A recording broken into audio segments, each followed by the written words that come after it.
चलिए आज बात करते हैं हम भाग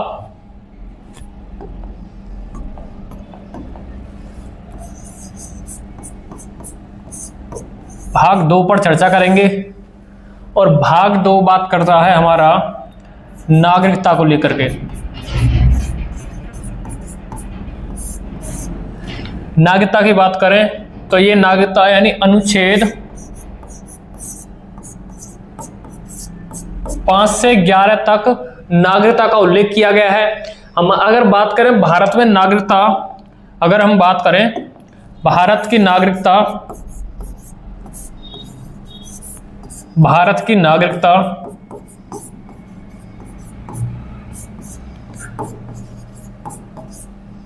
एकल नागरिकता है।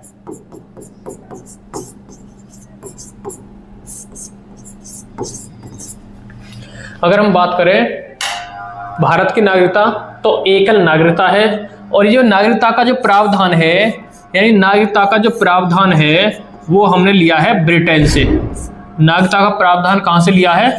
तो ब्रिटेन से लिया है।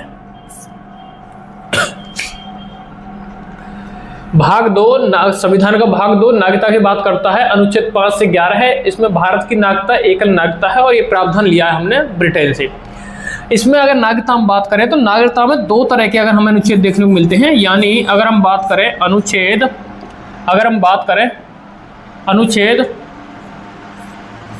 5 से 8 तक, यानी अनुच्छेद 5 से 8 तक की जो चर्चा की गई है वो हमारी किसकी की गई है? अनुच्छेद 5 से 8 तक चर्चा है नागरिकता के संबंध में प्राप्ति के संदर्भ में।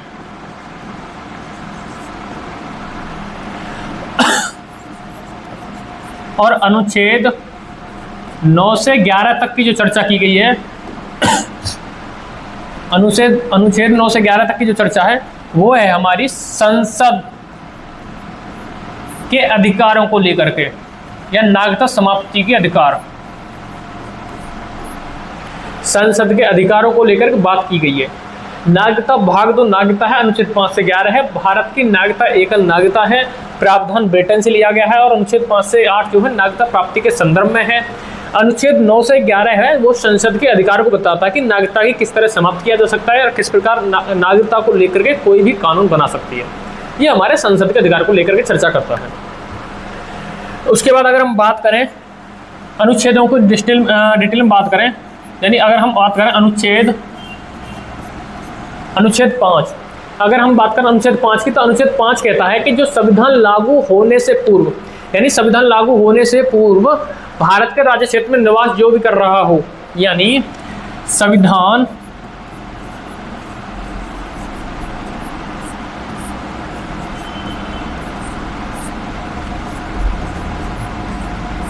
होने के पूर्व से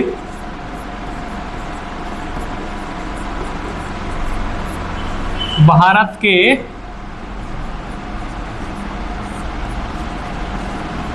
राज्य क्षेत्र में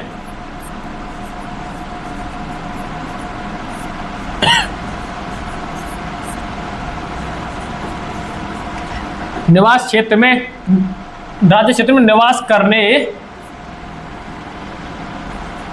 या जन्मा हो के संबंध में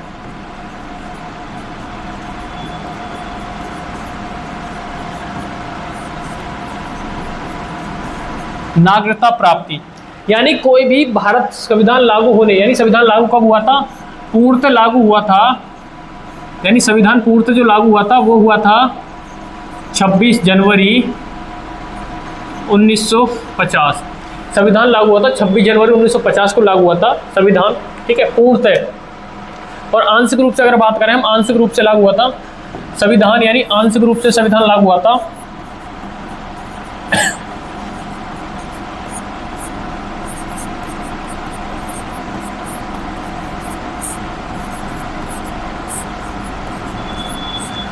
आंशिक रूप से लागू हुआ था आपका 26 नवंबर 1949, यानी 26 नवंबर की बात करें तो इसे संविधान दिवस के रूप में मनाते हैं।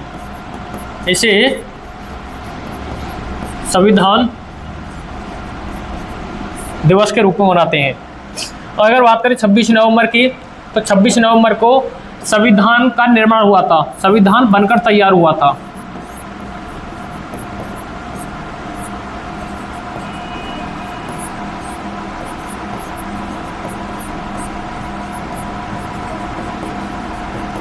और इस दिन कितने अनुच्छेद लागू हुए थे?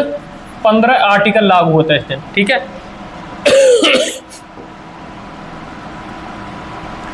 अब बात करें हम इसकी शर्तें, अगर हम बात करें शर्तें की बात करें, यानी संविधान भारत में नागरिकता प्राप्त करने के लिए शर्तें क्या क्या हो सकती हैं, अगर हम उस शर्तों को बात करें, ठीक है, तो शर्तें कौन कौन सी हो सकती है? भारत के राज्य क्षेत्र में जन्मा हो वह, या उसके माता पिता में से कोई भारत में जन्मा हो, ठीक है, यानी वह या शर्तें क्या हो सकती हैं?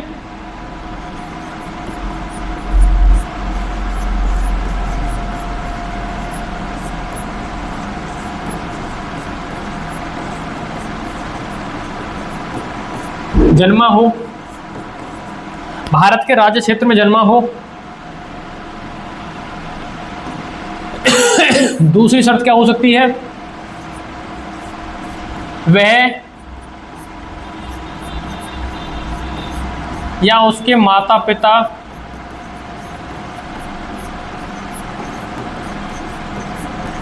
में से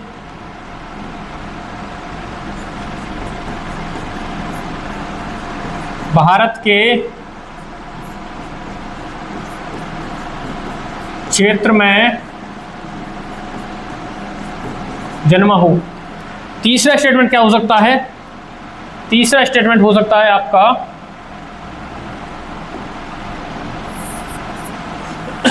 तीसरा स्टेटमेंट क्या हो सकता है कि वह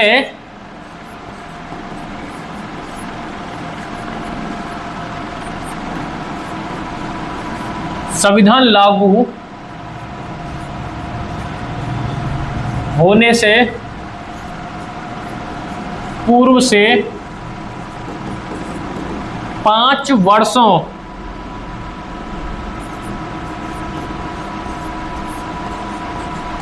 पहले से भारत में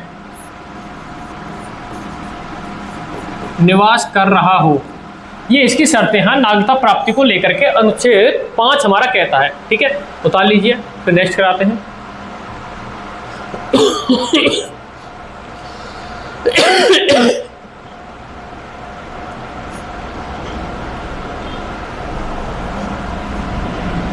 नेक्स्ट की बात करते हैं आगे।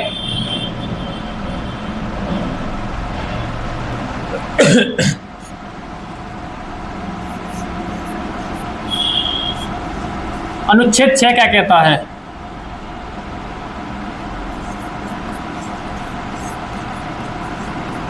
पाकिस्तान से भारत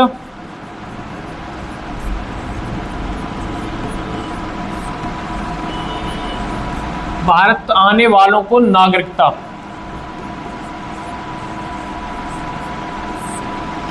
यानी पाकिस्तान से भारत आने वालों को नागरिकता का लेकर के इसमें प्रावधान दिया गया है।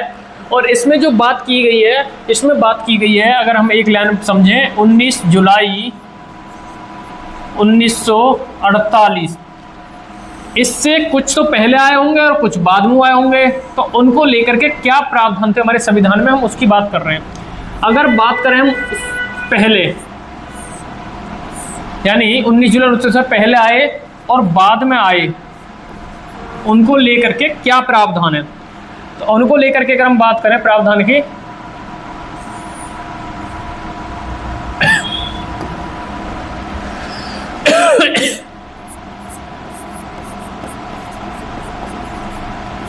सामान्य रूप से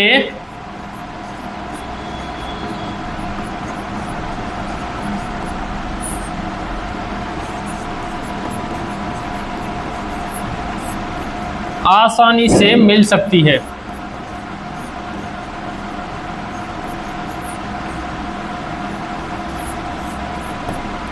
यानी पहले आया होगा तो उसे सामान्य रूप से नागरिकता आसानी से मिल सकती है। अगर बाद में आया होगा तो उसके लिए क्या प्रावधान है? अगर बाद में आया होगा तो उसके लिए प्रावधान देखिए। अगर कोई बाद में आया होगा तो उसे क्या प्रावधान होगा? सबसे पहले उसे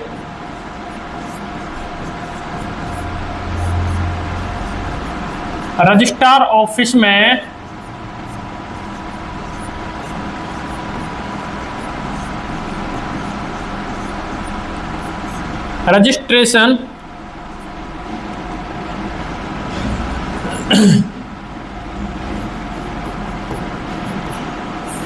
रजिस्ट्रेशन कराना होगा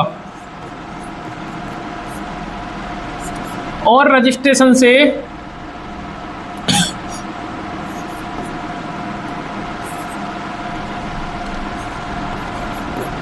न्यूनतम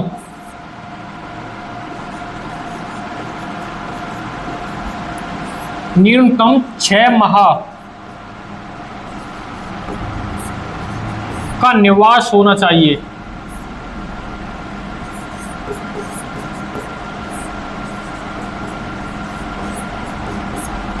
न्यूनतम 6 माह का निवास होना चाहिए। और नेक्स्ट अगर बात करें उसके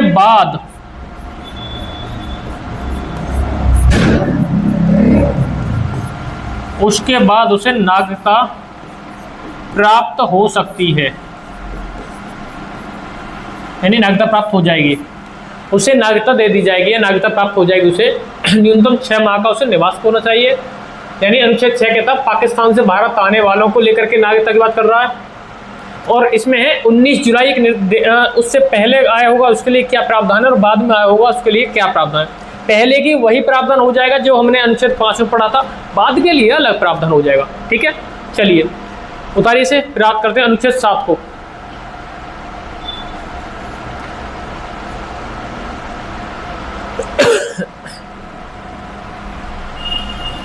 अनुच्छेद 7 की लेकर के चर्चा कर लेते हैं।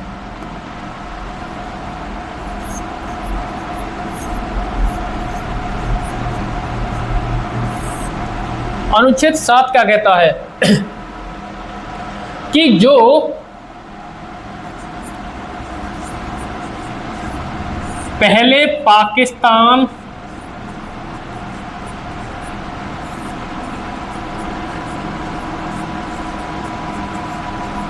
जाने वाले तथा बाद में वापस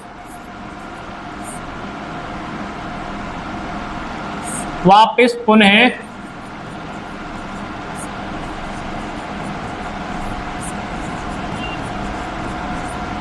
आने वालों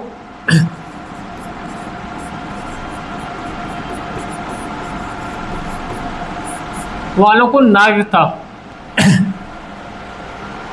यानी जो भी व्यक्ति भारत में रह रहे थे, भारत राज्य क्षेत्र में निवास कर रहे थे, वो उसके बाद पाकिस्तान चले गए और पुनः पाकिस्तान से भारत आ गए, तब उनको नागरिकता कैसे दी जाएगी उसके बारे में अनुच्छेद हमारा बात करता है। अनुच्छेद 7 इसमें भी बात करें, इसमें आपका 1 मार्च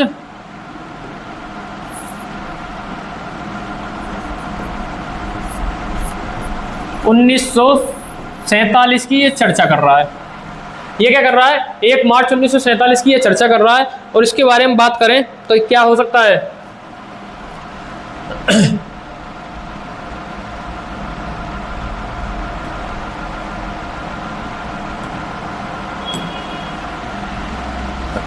वही कंडीशन होगा, यानी पहले आया होगा तो उसके लिए क्या होगा और बाद में आया होगा तो क्या होगा। यदि पहले आया होगा तो उसके लिए सामान्य रूप से साधारण तरह से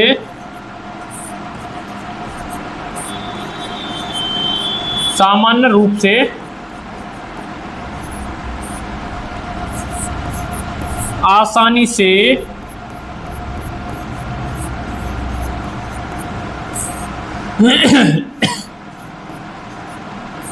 नागरिकता प्रदान कर दी जाएगी।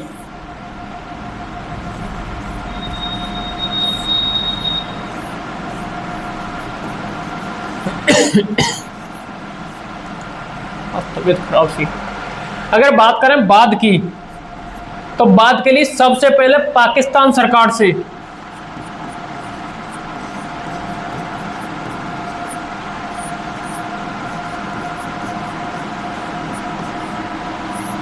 पाकिस्तान सरकार से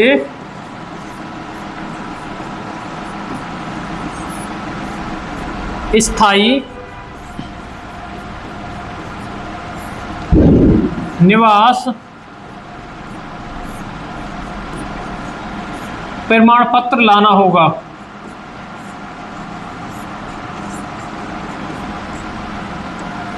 यानी उसे पाकिस्तान सरकार से स्थायी निवास प्रमाण पत्र लाना होगा कि ये वहां रहता था। ठीक है, उसके बाद क्या करना होगा, उसके बाद इसे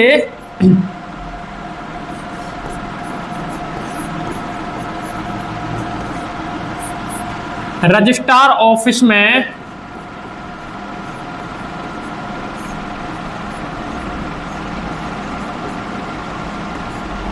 जाकर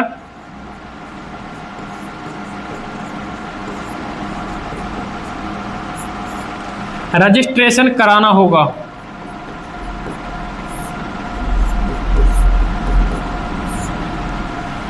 उसे रजिस्टर ऑफिस में जाकर रजिस्ट्रेशन कराना होगा। उसके बाद क्या करना होगा, उसके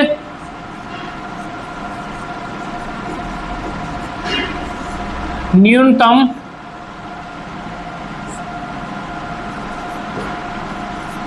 छह माह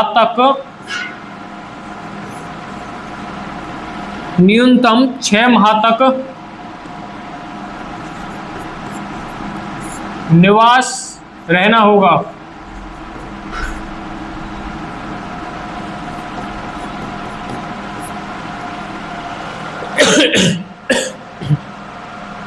यानी पहले पाकिस्तान जाने वाले लोगों जो पाकिस्तान चले गए और उसके बाद पाकिस्तान से आएंगे तो उनको नागरिकता कैसे दी जाएगी, वो बात करेगा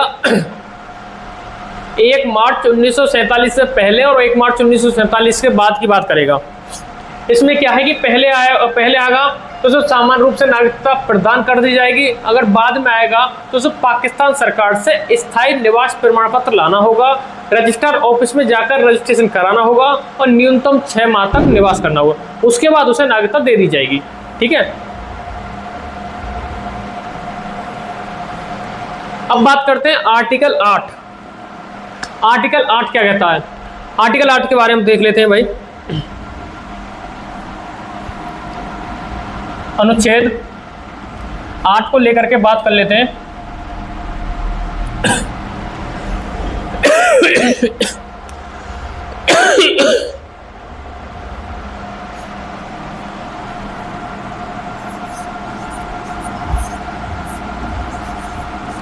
अनुच्छेद 8 ये कह रहा है कि संविधान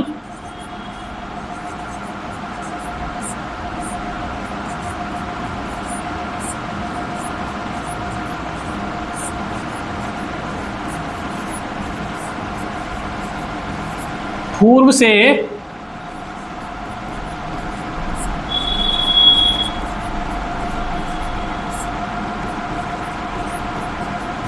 भारत के राज्य क्षेत्र से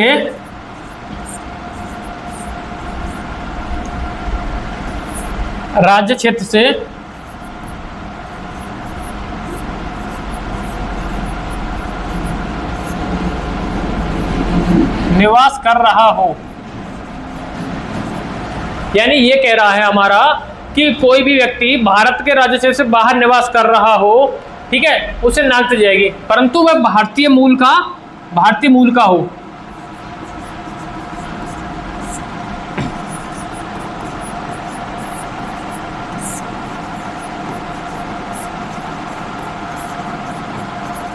अब भारतीय मूल की बात करें, भारतीय मूल की पहचान कैसे होगी? ठीक है, भारतीय मूल की हम कैसे पहचान करेंगे? यानी इसके लिए शर्तें हैं। भारतीय मूल के लिए शर्तें की बात करें तो क्या हो सकता है? यानी वह उसके माता पिता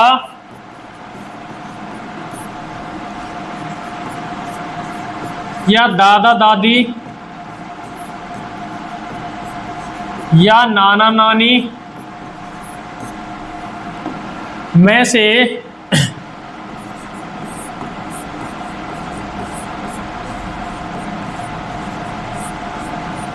कोई एक भारत के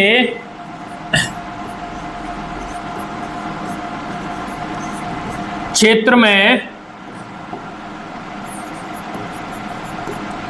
जन्मा हो। और अगली स्टेटमेंट क्या कह रही है?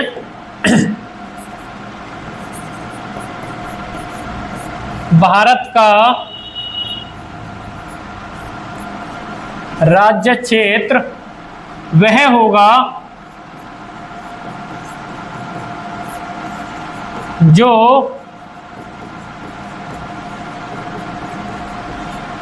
भारत शासन अधिनियम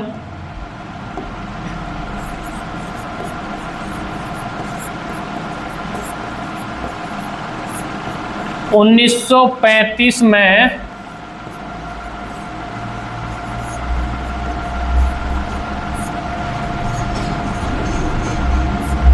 निर्धारित होगा। यानी उसका भारत राज्य क्षेत्र वह होगा जो भारत शासन अधिनियम 1935 में निर्धारित होगा। ठीक है, उसे एक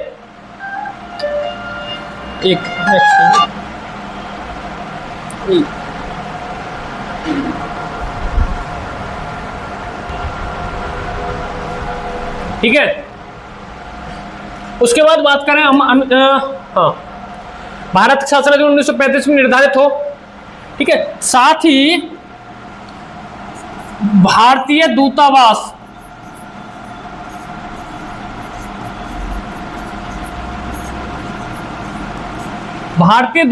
में जाकर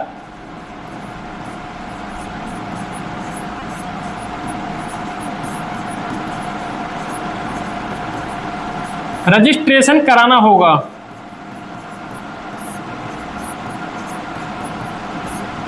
उसे भारतीय दूतावास में जाकर रजिस्ट्रेशन कराना होगा। उसके बाद उसे भारत की नागरिकता दे दी जाएगी। अगर आगे बात करें हम अनुच्छेद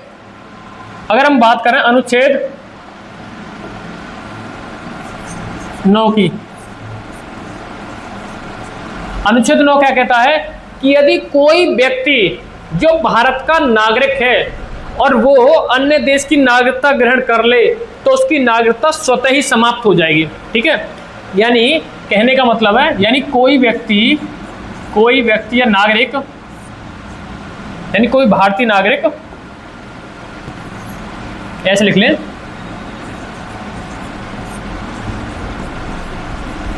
जब कोई नागरिक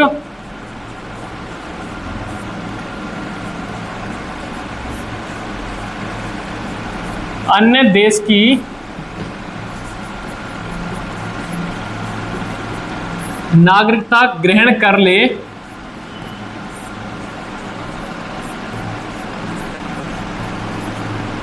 तो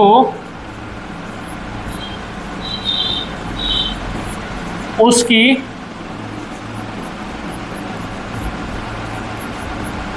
भारतीय नागरिकता स्वतः समाप्त हो जाएगी।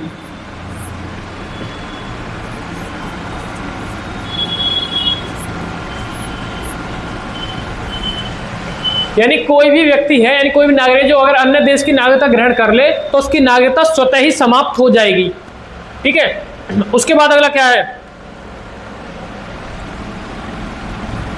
उसके बाद है आपका अनुच्छेद 10। तो अनुच्छेद 10 क्या कहता है? अनुच्छेद 10 कहता है कि किसी भी व्यक्ति को नागरिकता से वंचित करने का अधिकार किसको है? संसद को। यानी संसद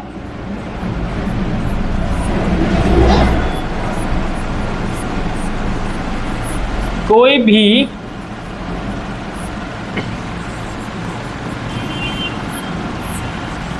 बनाकर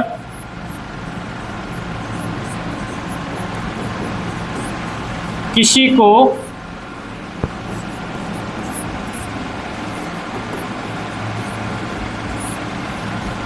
वंचित कर सकती है। यानी किसी को भी वंचित किया जा सकता है, ठीक है, या प्रदान किया जा सकता है। ठीक है, वंचित कर सकती है या नागरिकता प्रदान कर सकती है।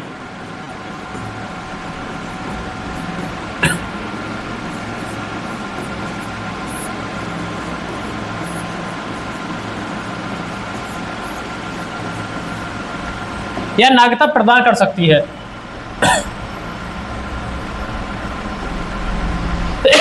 उसके बाद बात करें अनुच्छेद 11 की।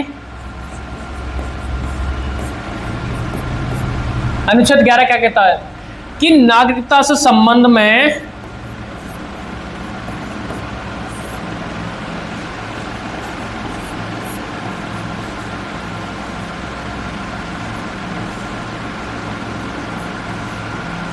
में कानून बनाने का अधिकार संसद को है।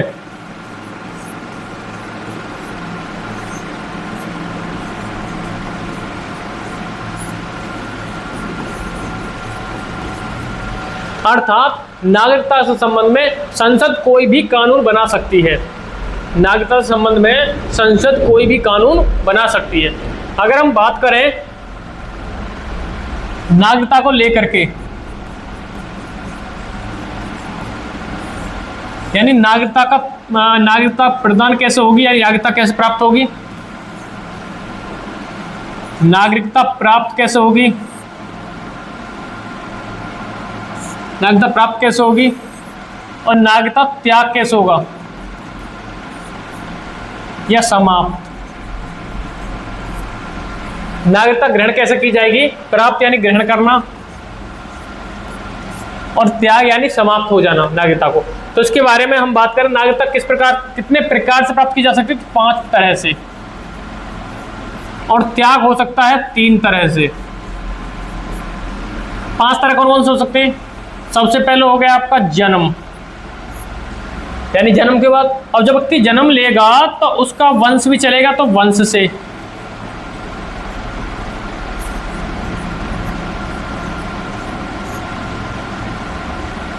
तीसरा वंश लेगा, ठीक है, तो उसके बाद फिर पंजीकरण भी होना चाहिए।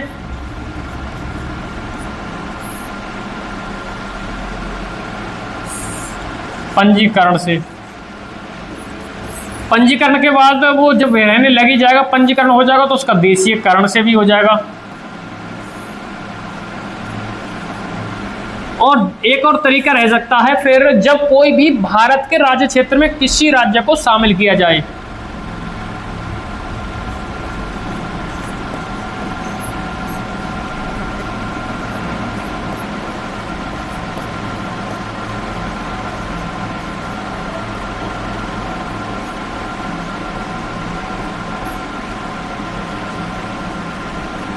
किसी राज्य क्षेत्र के अधिकरण होने पर।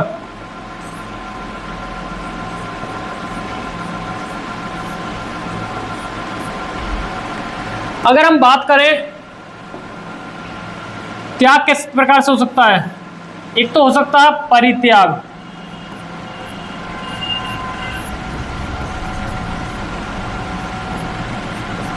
स्वेच्छा से, यानी किसी व्यक्ति की नागरिकता अगर त्यागना हो तो वो अपनी स्वेच्छा से नागरिकता कर सकता है, परित्याग करता, स्वतः नागरिकता की प्राप्त समाप्ति कर सकता है। दूसरा है आपका पर्यावसान,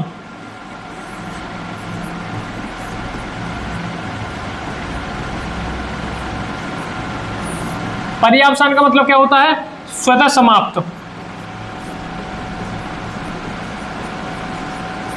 अर्थात यदि कोई नागरिक अन्य देश की नागरिकता ग्रहण कर लेगा तो उसका स्वतः से नागरिकता समाप्त हो जाएगी। और तीसरा तरीका हो सकता है वंचित,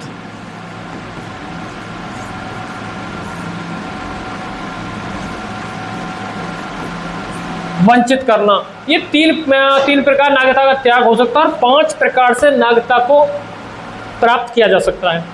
अगर हम बात करें नागरिकता के किस प्रकार, जन्म से, वंशाकरण, पंजीकरण और देशीकरण से।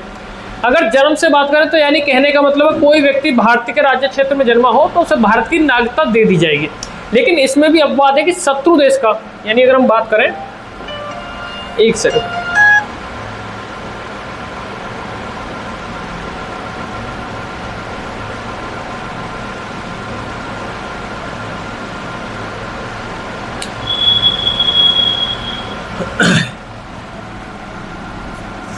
जन्म से कब मिल सकती है, या भी 26 जनवरी 1950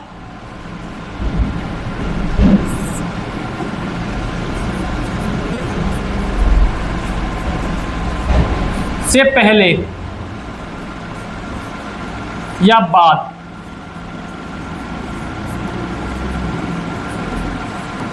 बच्चों को, यानी जन्मे व्यक्तियों का, जन्मे जो भी है, ठीक है, ये हम लिखवा चुके हैं, आपको अनुच्छेद 5 भी लिखवा चुके हैं, हम 26 जनवरी के बाद की बात कर गई है। दूसरा अगर हम बात करें इसमें अपवाद स्वरूप है, यानी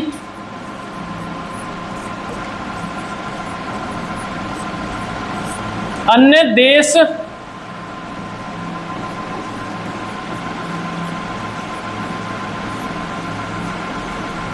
राजदूत के बच्चों को नागरिकता नहीं दी जा सकती,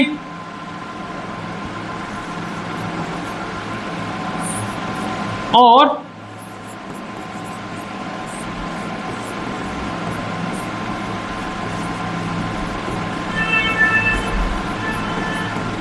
व्यक्तियों को क्या नहीं हो सकता, नागरिकता नहीं दी जा सकती।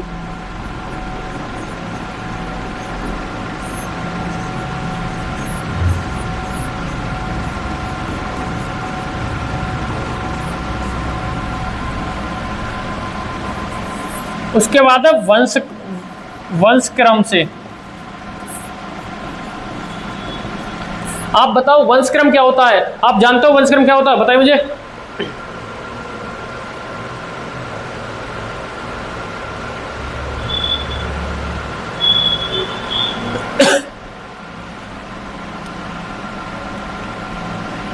यानी माता या पिता में से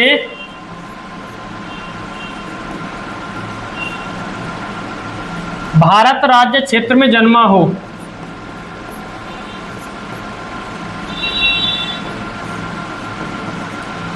और बाहर रह रहा हो,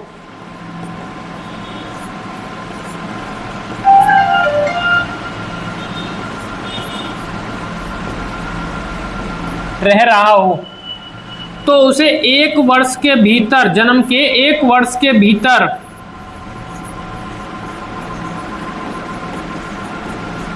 दूतावास में रजिस्ट्रेशन कराना होगा।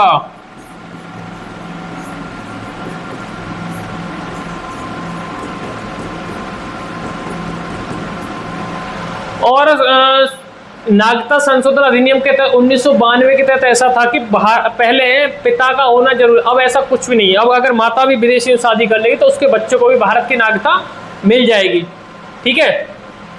उसके बाद बात करें हम पंजीकरण द्वारा, ठीक है।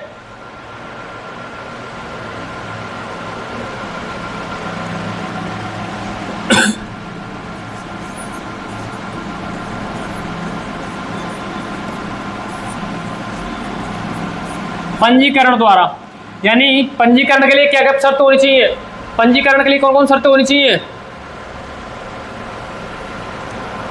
भारतीयों से वैवाहिक संबंध,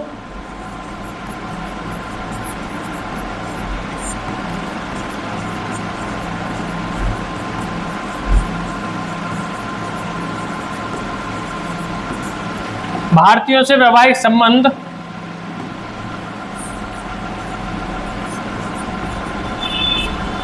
अल्पवयस्क बच्चा भारतीय मूल का ही, यानी अल्पवयस्क बच्चा होना चाहिए, भारतीय मूल का ही होना चाहिए, भारतीय, ठीक है। और कोई भी भारतीय मूल का व्यक्ति,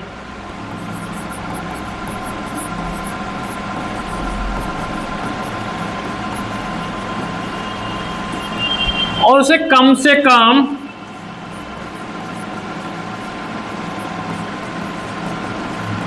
5 से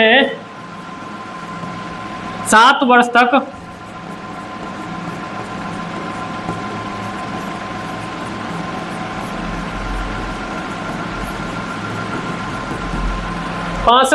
भारत में निवास करना होगा, ठीक है। ये कहने का मतलब है पंजीकरण, यानी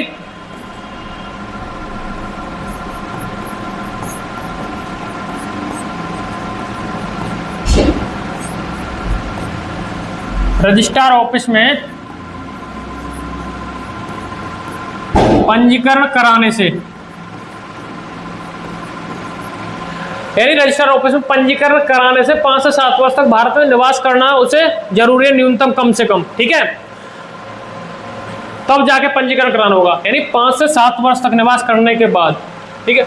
और उसके बाद बात करें हम, कौन सा हो जाएगा, देशीकरण। और देशीकरण के लिए क्या होना जरूरी है,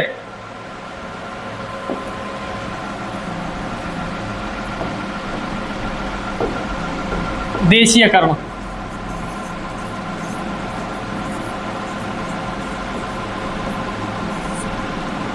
देशीयकरण के लिए यानी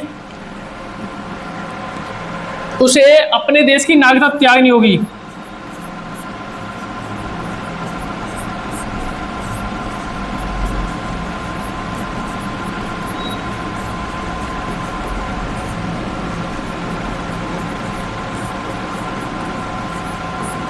यानी देशीकरण के लिए उसे क्या करना पड़ेगा, उसे अपने देश की नागरिकता त्यागनी होगी।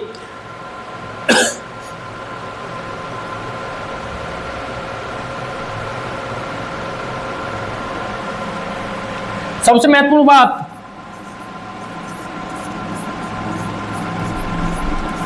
वह ऐसे देश से न हो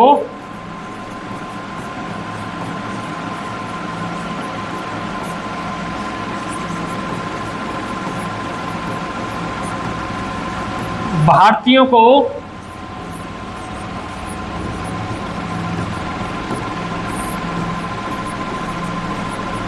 देशीयकरण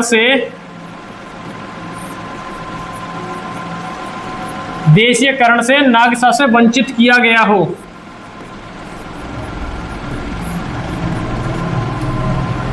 देशीकरण से नागरिकता से वंचित किया गया हो। दूसरा, भारतीय संविधान में निष्ठा रखता हो।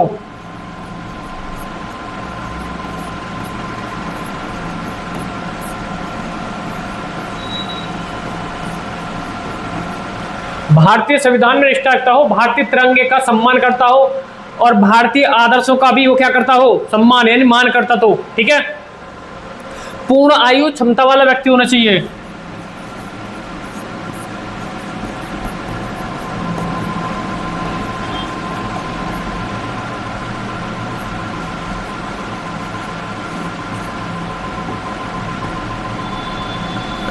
उसके बाद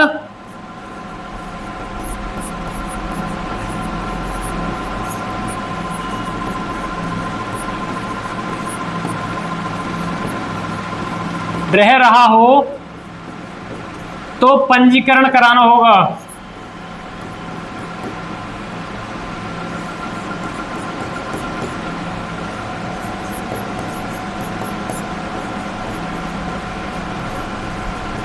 उसके बाद 11 वर्ष तक रहना होगा।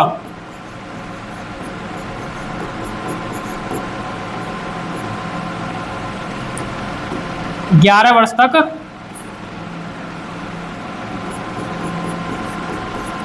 लगातार निवास हो,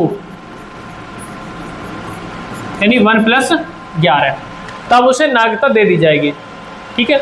और मैंने नागरिकता समाप्ति बता दी, या कोई व्यक्ति अपनी स्वेच्छा से नागरिकता त्याग करना चाहे तो त्याग कर सकता है। और उसके बाद अगर कोई व्यक्ति अन्य देश की नागरिकता ग्रहण कर लेगा तो भारतीय नागरिकता स्वतः समाप्त हो जाएगी। तीसरी बात, यानी संसद को यह अधिकार है कि वो किसी भी व्यक्ति की नागरिकता छीन सकती है, और वो कब हो सकता है, बाह्य आक्रमण, शत्रु देश की मदद करने पर, और शत्रु देश की किसी प्रकार से मदद करने पर, पहला। दूसरा, भारतीय संविधान का सम्मान न करने वाला हो, तिरंगे का सम्मान न करने वाला हो, जो इस प्रकार से भारतीय नागरिकता के उससे समाप्त की जा सकती है, ठीक है। तो आज के लिए इतना ही, धन्यवाद, मिलते हैं नेक्स्ट क्लास में।